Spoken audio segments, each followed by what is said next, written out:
اگر میں آپ سے کہوں کہ ایک ایسی قوم تھی جس نے گناہوں کو فخر بنا لیا تھا، ایسی قوم جس نے فطرت کو بدلنے کی کوشش کی، اور جب اللہ کی نافرمانی حد سے بڑھ گئی تو آسمان نے فیصلہ سنا دیا۔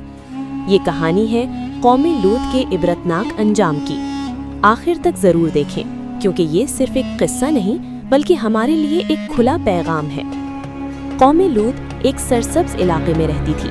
مال، طاقت اور آرام ان کے پاس سب کچھ تھا، لیکن ان کے دل اللہ کی یاد سے خالی تھے۔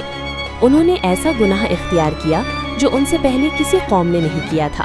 یہ قوم مردوں کی طرف رغبت رکھتی تھی، عورتوں کو چھوڑ دیا گیا، برائی کو عام کیا گیا اور نیکی کا مذاق اڑایا گیا۔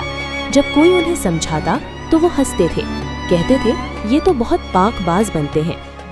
اللہ نے حضرت لوط کو نبی بنا کر بھیجا۔ انہوں نے دن رات قوم کو سمجھایا کہ اللہ سے ڈرو اور اس برائی کو چھوڑ دو، یہ فطرت کے خلاف ہے اور اللہ کو ناپسند ہے۔ لیکن قوم نے انکار کر دیا۔ قوم نے کہا، لوط اگر تم باز نہ آئے تو تمہیں شہر سے نکال دیں گے۔ وہ حق کو جھٹلانے لگے، برائی ان کے لیے عام بات بن چکی تھی۔ ایک دن اللہ کے بھیجے ہوئے فرشتے انسانوں کی شکل میں آئے۔ حضرت لوط گھبرا گئے، انہیں اپنی قوم کی نیت کا علم تھا۔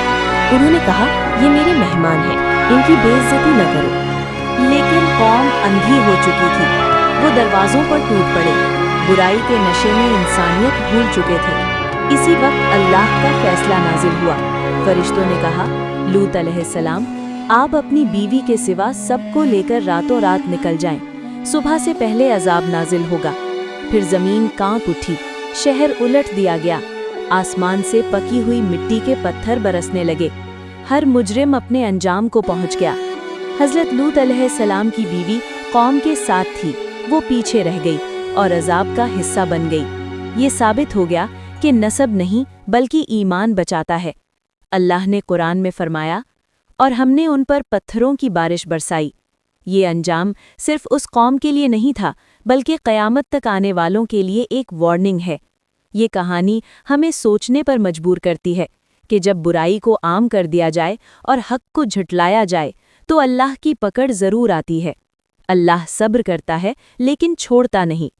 اے اللہ، ہمیں حق پر چلنے کی توفیق دے، ہمیں برائی سے بچا اور ہمارے دلوں کو اپنی اطاعت میں جھٹا دے۔